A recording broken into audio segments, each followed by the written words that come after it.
auditrices et auditeurs de la Voix de la démocratie congolaise, nous vous remercions de nous avoir acceptés dans vos demeures. Nous voici pour une première fois ici à New York City, capitale des États-Unis d'Amérique, où nous sommes venus en mission de service dans les studios de la Voix de la démocratie congolaise, où nous nous permettons aujourd'hui de recevoir pour vous un homme qui vous est habituel, qui n'est autre que l'administrateur régionnaire de la Voix de la démocratie congolaise à la personne de M. Don Kayembe. Bonjour M. Don Kayembe. Bonjour M. José Kapajika. Pouvez-vous nous parler un peu de la Voix de la démocratie congolaise ici à New York par rapport à vos responsabilités? Oui, comme responsable, je ne suis pas seul, vous êtes là, parce que bien qu'à distance, on travaille toujours à deux, jour et nuit et quotidiennement. La Voix de la démocratie, elle s'est porte excellente et personne ne peut en discuter. Nous sommes sur blog, nous donnons des informations de la presse écrite. Nous sommes sur la radio, nous balançons de la bonne information, surtout avec nos correspondants qui sont partout dans le monde. Et puis nous sommes maintenant sur la télévision, que les Quinois parlent de Bilili. Donc c'est ce que nous sommes en train de faire maintenant, et c'est un peu d'exploiter ça. Et une bonne information est que maintenant nous émettons sur la télévision, une chaîne de télévision de New York, sur BronxNet, Channel 69, donc la chaîne 69. Donc quand vous allez là-bas, le lundi et le mardi, vous trouverez la Voix de la démocratie congolaise. C'est-à-dire que nous avons fait un grand pas et nous sommes en train de mouvoir. Et que vous voulez nous dire par là que vous travaillez en collaboration avec cette chaîne américaine ou vous travaillez en partenariat? Cette chaîne, c'est une chaîne d'excellence. Nous nous ont identifiés, nous avons donné nos preuves que nous pouvons faire un bon travail, lequel travail peut être utile pour éduquer surtout la diaspora africaine, la diaspora qui parle français, puisque les émissions passent en français, heureusement. Et donc, c'est-à-dire qu'ils nous ont accueillis à bras ouverts, où nous donnons des informations en français, et nous appelons ça Panorama d'Afrique. C'est ça le nom de notre émission sur BronxNet ici à New York City. C'est pratiquement le français et nous ne couvrons pas le Congo seulement, nous couvrons toute l'Afrique. Mais c'est donc, en fait, il y a un groupe de gens, ou des gens qui pensaient que la Voix de la démocratie congolaise était une radio de l'UDPS. Est-ce que ce n'est pas une radio de l'UDPS, c'est une radio de Tshisekedi? Qu'en est-il exactement? Quelle relation y a-t-il entre la Voix de la démocratie congolaise avec l'Union pour la démocratie et le progrès social de M. Etienne Tshisekedi Omolumba? Bien, ça c'est une question intelligente.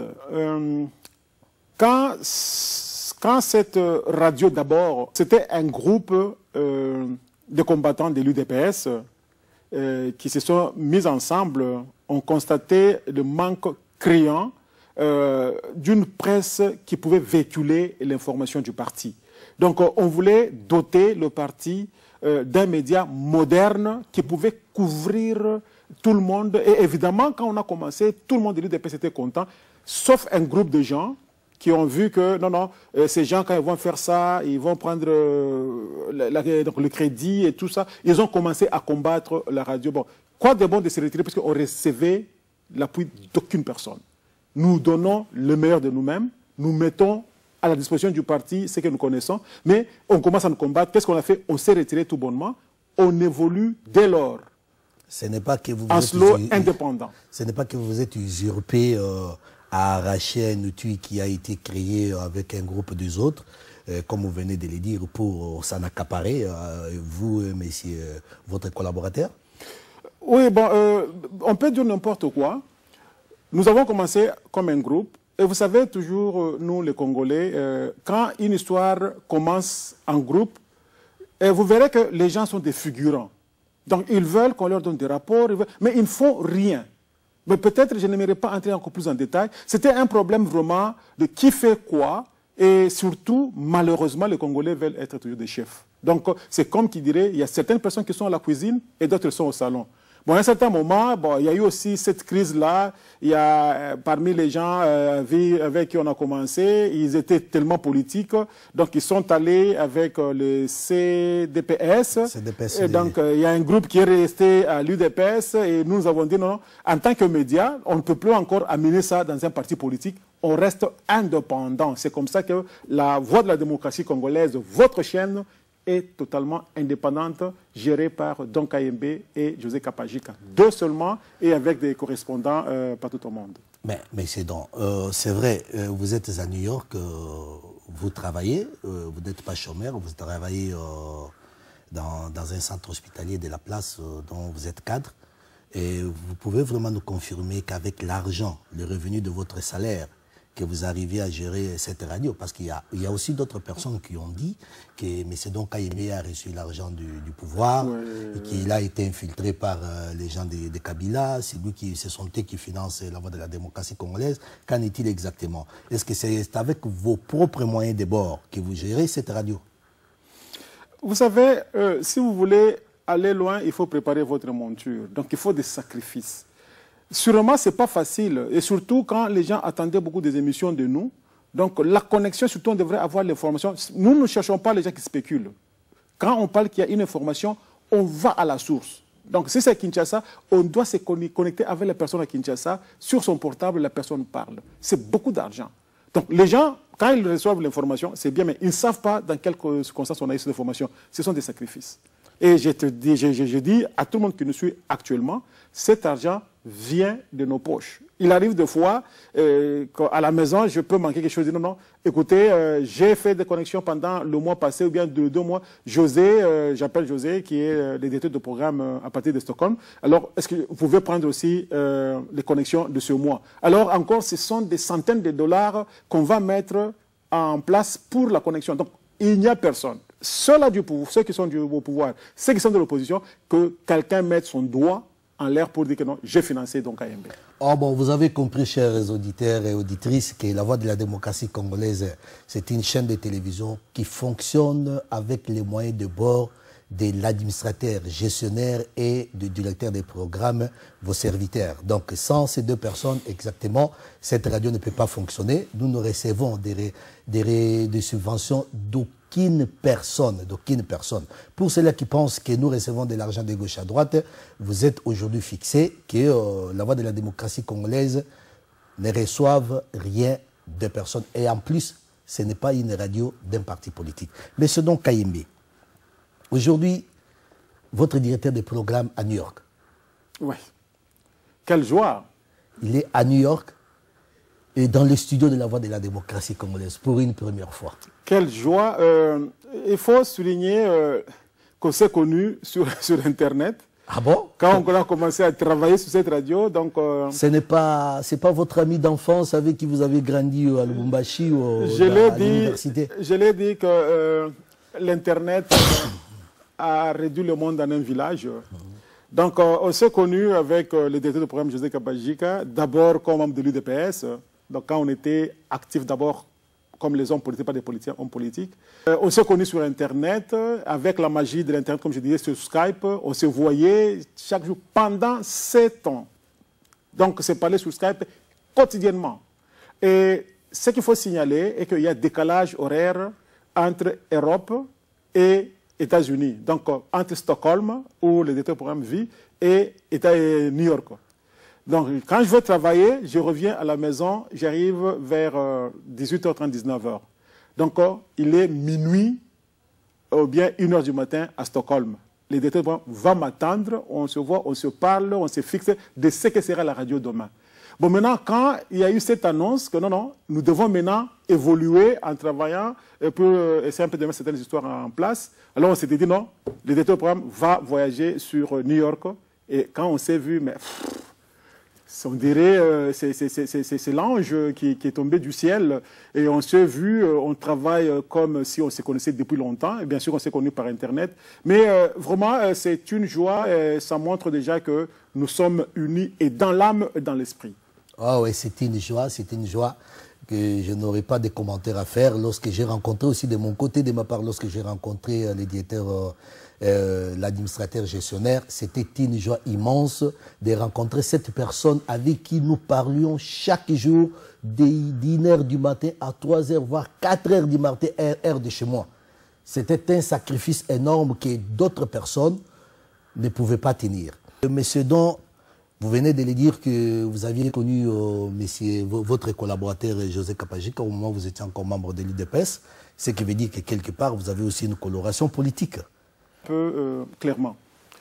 Vous savez, quand on a commencé la voie de la démocratie congolaise, qu'on voulait que ce soit, un outil de l'UDPS. Et comme d'habitude, c'est connu de tout un chacun. Chaque fois qu'il y a un environnement qui donne l'espoir à l'UDPS, c'est la guerre des tranchées. Donc chacun cherche à tirer l'autre d'en bas pour que lui monte. L'exemple, quand on a vu qu'après les élections, Tshisekedi est président de la République, mais qu'est-ce qu'on n'a pas vu? Tout le monde voulait être ministre et tout le monde, à côté de lui, c'était un diable à abattre. Donc que chacun puisse trouver une ascension. C'est dommage dans la politique congolaise. Et je pense que pour quelqu'un qui est éduqué, quelqu'un qui a le sens d'instruction, il ne doit pas se mettre. Qu'est-ce qu'on n'a pas lu? Qu'est-ce qu'on n'a pas vu sur les YouTube juste pour vilipender l'autre, qu'on se fasse voir qu'on est plus très important? Mais M. Tshisekedi, c'est un homme de valeur. Il ne s'occupe pas de ses futilités.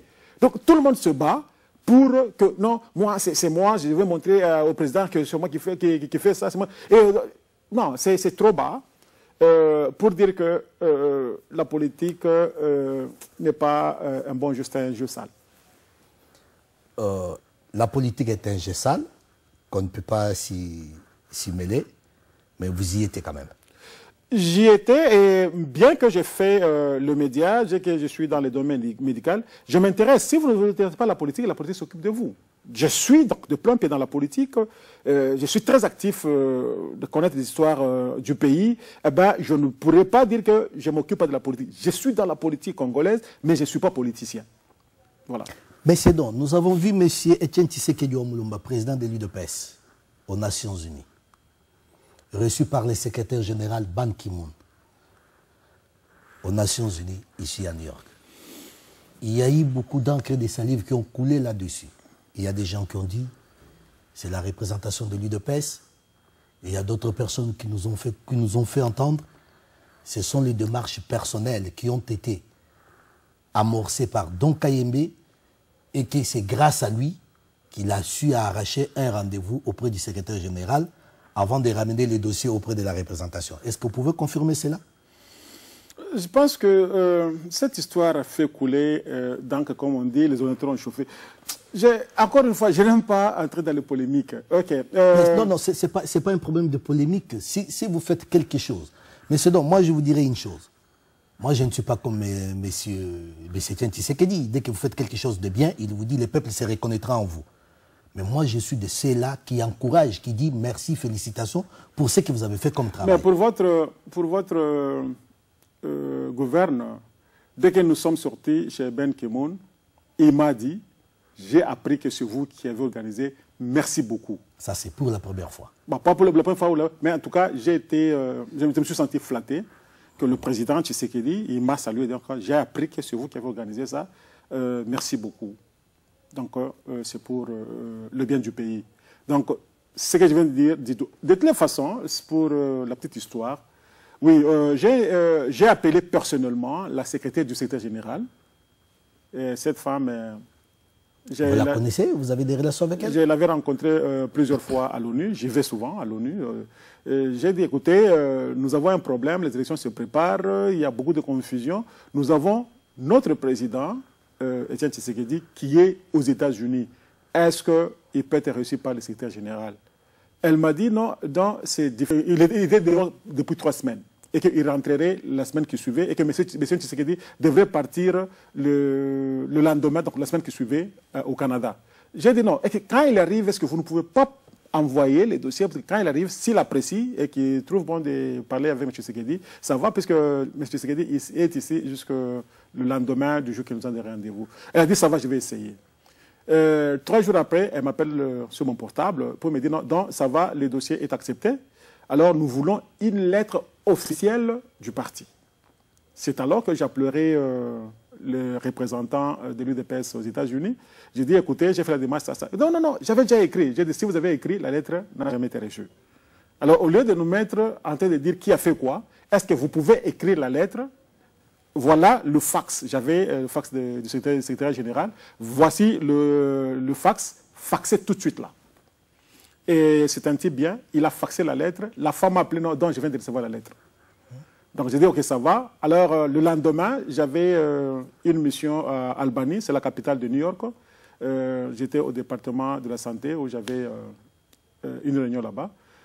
Quand je rentrais, je rentrais par train. Heureusement, dans le train, il y a des Wi-Fi. Je vois la secrétaire qui me fait un SMS. Donc, le secrétaire général veut me recevoir, M. Tshisekedi, demain matin. Il était quelle heure? Il était 16h30. J'ai dit, mais je ne veux pas citer son nom. Mais quand vous dites ça, est-ce que vous croyez que c'est possible? Je vous ai dit que M. Tshisekedi est à Washington. Comment il va venir ici?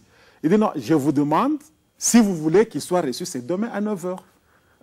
Enfin, avec encore la magie de l'Internet, avec mon portable, j'appelle le représentant. Le représentant était en réunion avec M. Tshisekedi et d'autres personnes. Et c'était Bona qui avait reçu le téléphone. Je peux parler. Bah, non, il est en réunion, tout ça. J'ai dit non, appelle-lui, c'est un message très, très important. Donne-lui le téléphone qui m'appelle. Bah, et quelques temps après, 15 minutes après, le représentant m'a appelé. Je lui ai dit ce qui était dit là. Alors il dit, ça va, je vais parler au président. Ou pas le président était affirmatif. Alors, je confirme avec la secrétaire du secrétaire que non, le président va arriver. Alors il dit, ok, donne-moi la composition de la liste de ceux-là qui seront avec le président. Ok, on fait la liste.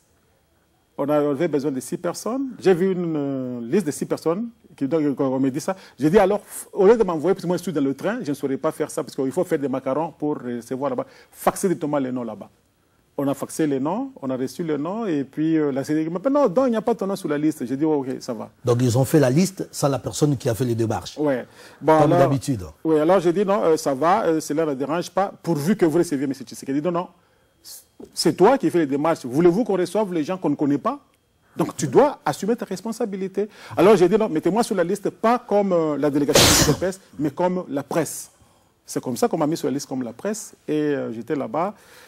Le président était fantastique. Il n'a rien préparé, il était là avec sa tête, il parle, Ben Ki-moon, il lisait les autres. Ils se sont parlé, bon, peu après la presse était sortie, parce que je ne voulais pas prendre part comme membre de l'UDPS là-bas, j'étais comme presse, on a fait sortir la presse, je suis sorti. Et puis, ils se sont entretenus presque 1 heure, il est sorti, il était très content. Et ça fait du boucan.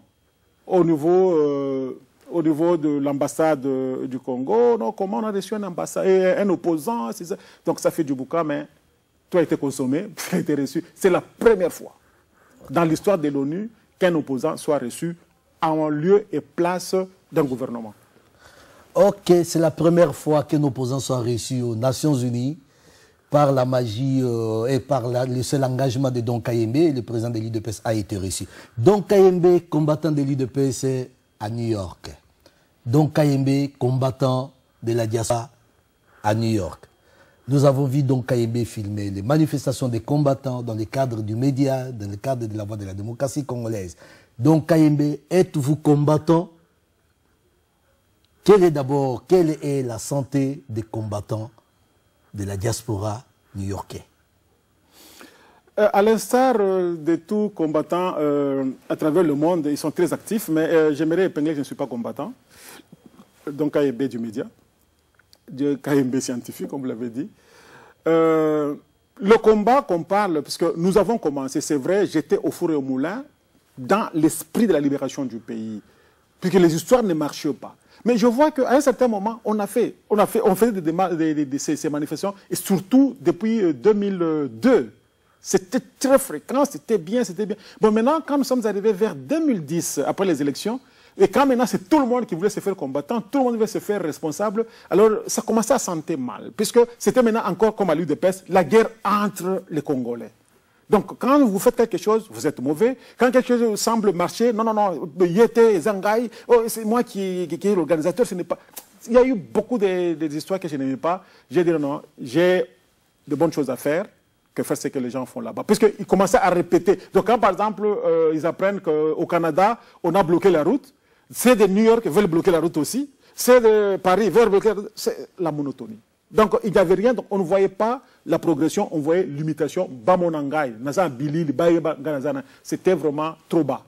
Donc ce que les combattants font actuellement, je les salue, c'est une idée salvatrice, puisque nous avons remonté, s'il faut être sincère, nous avons remonté la valeur du Congo dans la diaspora. Mais maintenant, c'est dilué. Ce n'est plus pour le Congo, maintenant c'est pour moi. Moi. Et c'est pas beau. C'est pas beau. Je demande à ceux-là qui sont encore courageux pour cette guerre qu'on ne peut pas libérer le pays à 8000 km. Et tout ce que nous faisons, c'est des share play. Nous devons changer de stratégie. Donc, nous parlons avec des hommes politiques ici, nous parlons avec des grandes personnalités. Ils sont bien informés de ce qui se passe au pays. Ils vous disent carrément, il n'y a pas d'interlocuteur. Tenez, nous avons fait un groupe de gens qui étaient venus de l'Allemagne, étaient venus de Paris, étaient venus de Bruxelles, du Canada et ici aux États-Unis. C'était une forte délégation là de à peu près 7 ou 8 personnes. On a demandé l'audience auprès du secrétaire d'État. On nous a accepté. Nous sommes allés là-bas.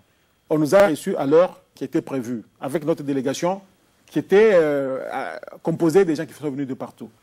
On nous a reçus, on a parlé. On vous dit, étonnez, vous n'êtes pas... Le problème, c'est ça, vous, les Congolais.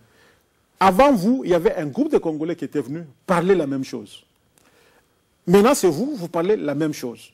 Et après vous, il y a 2 autres groupes qui ont demandé sur l'audience que nous allons recevoir. Mais finalement, est-ce que vous ne pouvez pas vous mettre ensemble pour parler le même langage? Donc, c'est-à-dire qu'il n'y a pas d'interlocuteur valable pour l'Occident. On veut bien, on a compris qu'au Congo, il y a un problème. Mais avec qui parler? Donc, chacun est chef, chacun... Non, on les a reçus, moi aussi. Il y a beaucoup d'abus. Donc, c'est-à-dire une guerre inutile. Vous ne trouvez pas que c'est aussi une façon ou une manière d'éviter la corruption? Parce que si vous avez un seul chef qui représente un groupe et ce chef-là est facilement manipulable ou corruptible. On peut dire ça, mais c'est une bonne idée. Mais quand vous devez aller voir le même responsable, la même institution, le même jour, 5-6 groupes parlant la même chose, moi, je pense que c'est une peine perdue. C'est ce qu'on appelle en physique diffusion de force.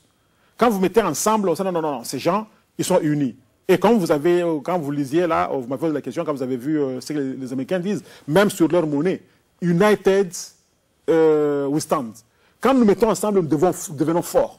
Mais quand c'est ça, j'aimerais vous dire qu'il y a un problème au niveau de Kampala. Je parlais avec ceux qui sont au Kampala actuellement. Donc, surtout du côté des soi-disant M23. Maintenant, ils ont peur. Ils ont dit, non, l'argent circule. Entre eux, l'argent circule, nous sommes disloqués. Maintenant, il y a des langages qui changent.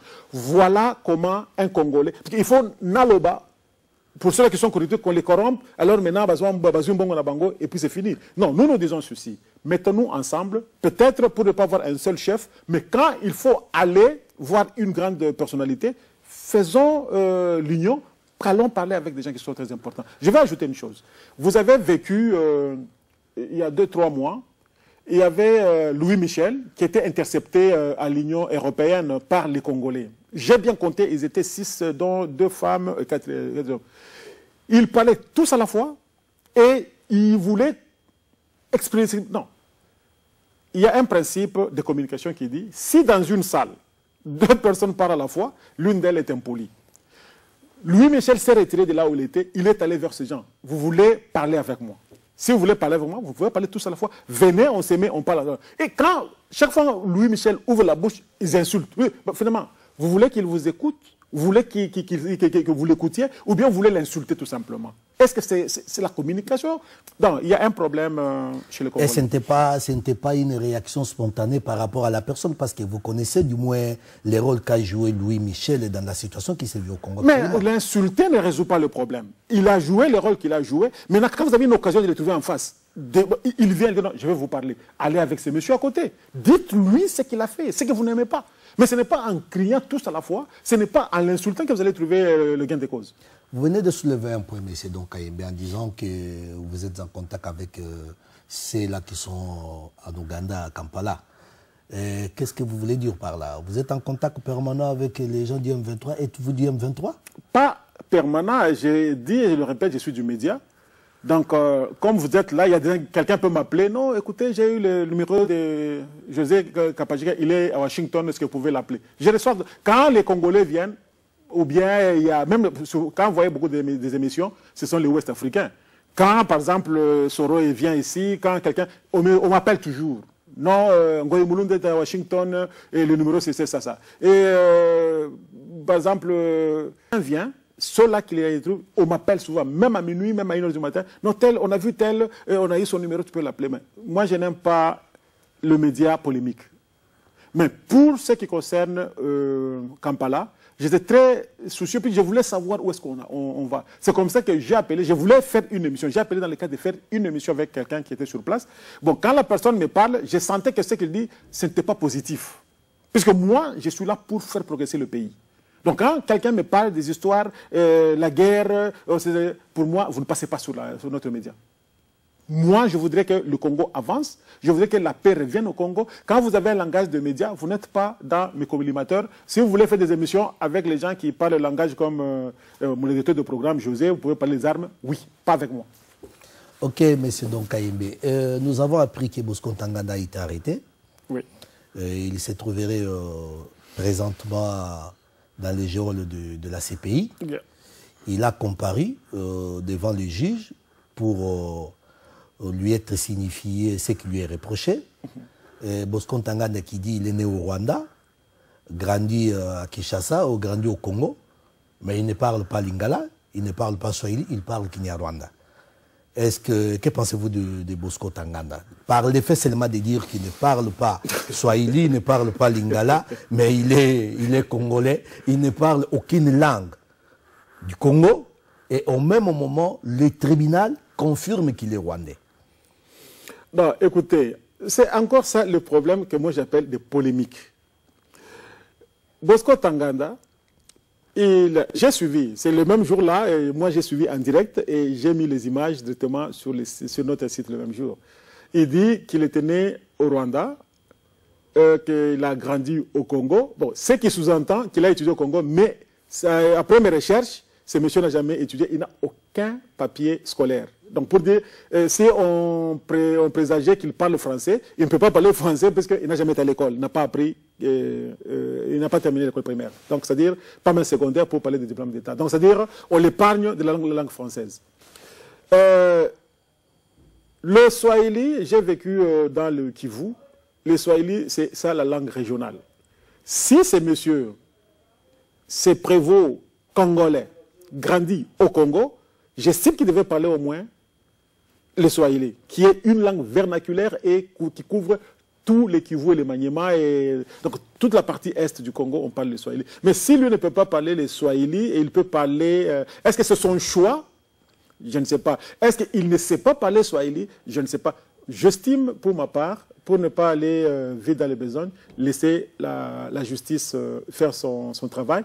Et c'est là où je voudrais interpeller les hommes de droit, les hommes qui lisent la loi au Congo. C'est le moment d'intervenir, que de se cacher.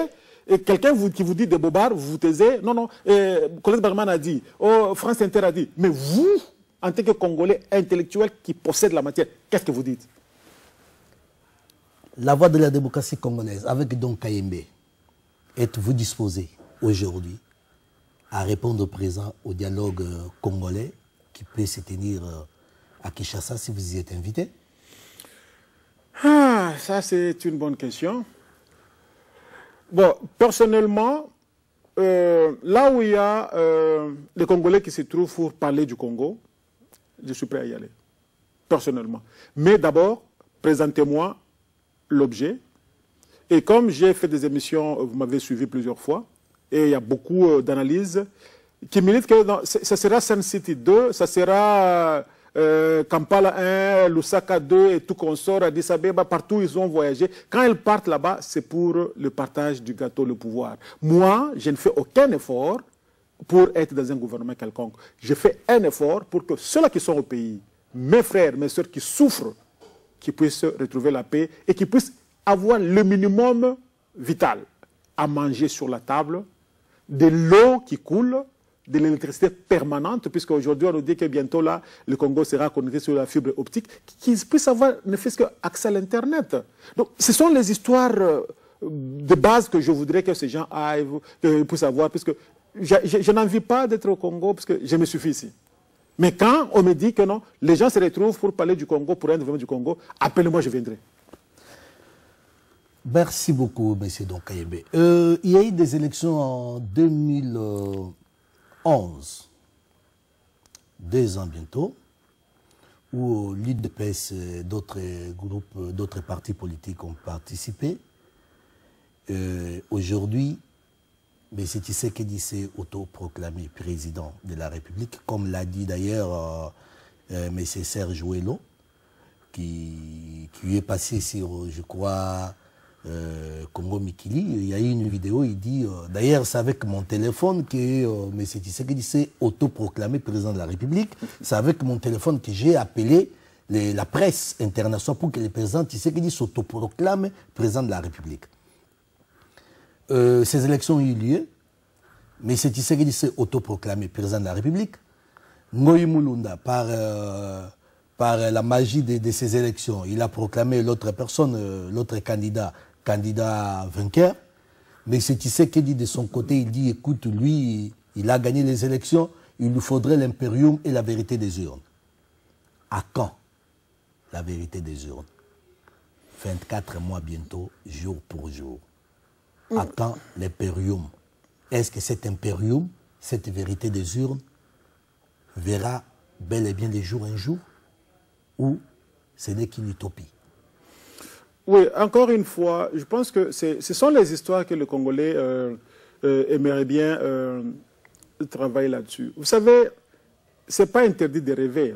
Le président Tshisekedi a dit ce qu'il a dit. Le même président Tshisekedi, quand on programme les élections déclarant le président Kabila vainqueur, les jeunes veulent descendre sur la rue. Il dit non, calmez-vous, je vais vous dire ce qu'il faut faire. Les jeunes se sont rétractés. Est-ce que vous croyez que quand les gens dirigent le pays par défi, c'est avec la parole comme un pasteur, comme un prêtre que ces gens vont partir? Moi, je pense que toutes ces histoires-là, sincèrement, ce sont des distractions. Le président Tshisekedi a dit qu'il avait la croyance en quelque chose et il a vu que non, cet espoir s'est dilué, qu'il dise à la population, qu'il dise aux gens de l'UDPS, comme je vois qu'il y a des remaniements, il y a la restitution du parti, qui se lance à préparer les élections de 2016. C'est dans l'intérêt de survie de notre pays.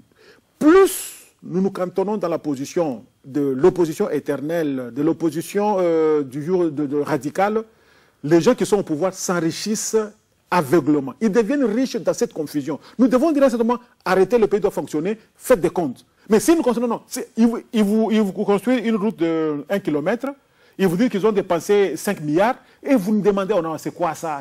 Ils prennent l'argent du gouvernement. Arrêtez de distraire la population, faites des comptes avec ces gens qui sont au pouvoir, ils ont peur de voler. C'est ça la récréation. Les gens sont tellement distraits, ceux qui sont au pouvoir sont en train de s'enrichir illicitement. Voilà. Merci beaucoup, M. Donkayembe. Notre temps tire à la fin. Qu'est-ce que vous avez comme dernier mot? Le mot de la fin que vous pouvez facilement adresser à nos téléspectateurs qui nous suivent en ce moment. Donc, c'est diversifier. Diversifier dans le sens que je voulais parler d'abord à tous les Congolais. Le Congo est notre pays. Nous avons d'autres pays que... Vous pouvez être belge, vous pouvez être français, vous pouvez être suédois, vous pouvez être canadien, américain. On ajoute américain d'origine congolaise. Français d'origine, donc c'est-à-dire nous reconnaissons d'abord à notre pays, le Congo. Tous les bichots que nous faisons là, vous êtes devant une petite caméra, vous criez, ça ne avance le pays à rien. Je pense qu'il est plus que temps. Dans tous les pays du monde, après les élections, il y a des fraudes. Il y a un certain moment, les histoires se calment. Nous savons qu'il y a eu fraude, nous savons qu'il y a eu irrégularité. Ça doit se calmer dans l'intérêt national. On doit avancer. Les gens qui sont là-bas, moi j'estime qu'ils se sont très à l'aise à prendre de l'argent. Ça fait longtemps que j'étais au pays. On me parle que les buildings, donc les maisons en étage sont en train de pulluler partout. Et avec quel argent? Puisqu'il y a d'autres qui touchent des salaires de $20 par mois. Et vous les laissez construire, vous les laissez faire... Oh non, non, Bamiyibi, qu'est-ce que vous faites pour qu'ils arrêtent? L'impérium, c'est quoi? Je pense que Après une année, on n'a pas eu ce qu'on cherchait. Arrêtons-nous maintenant, demandons des comptes à ces gens-là. Essayons d'ouvrir l'œil et le bon pour qu'ils cessent de voler, pour que le pays se retrouve quand vous serez au pouvoir. Ça, c'est au peuple congolais. Aux gens de la diaspora, combattants, s'il vous plaît, bas la terre, mettez vos caboches à leur place. Raisonnez, faire tourner la matière grise. Faisons avancer le pays. Le pays a besoin de nous. Le pays n'a pas besoin de tout ce que nous disons, de tout ce que nous crions. Ça n'avance pas. On ne gagnera jamais une guerre à 8000 km, à moins que ce soit magicien. À nos téléspectateurs, la voix de la démocratie congolaise, votre radio, elle se comporte merveilleusement bien. Elle grandit du jour au jour. Je ne veux pas parler de subsides, puisque ce sont des conneries. Il y a quelqu'un qui m'a dit, non, comment donc AMB continue à faire ça, et cet argent-là, quand vous avez la volonté, l'argent se retrouvera. Donc aujourd'hui, une histoire de 1000 $, je peux investir ces 1000 $ en échelonnement, et après 3-4 mois, je termine la dette, j'ai la chose, et la radio continue. Votre radio reste à votre disposition. Ayez confiance en nous. Rejoignez-nous. Si vous voulez aussi être membre de notre institution, venez, il y a de la place pour tout le monde, à moins que vous serez vraiment quelqu'un qui va donner une contribution valable. Merci. C'est ce que j'allais dire, monsieur. Merci beaucoup, monsieur Don Kayembe, administrateur gestionnaire de la Voix de la démocratie congolaise. Nous vous disons merci et à la prochaine. Restez toujours branchés sur La Voix de la démocratie congolaise, www.lavdc.net. Merci beaucoup et à la prochaine.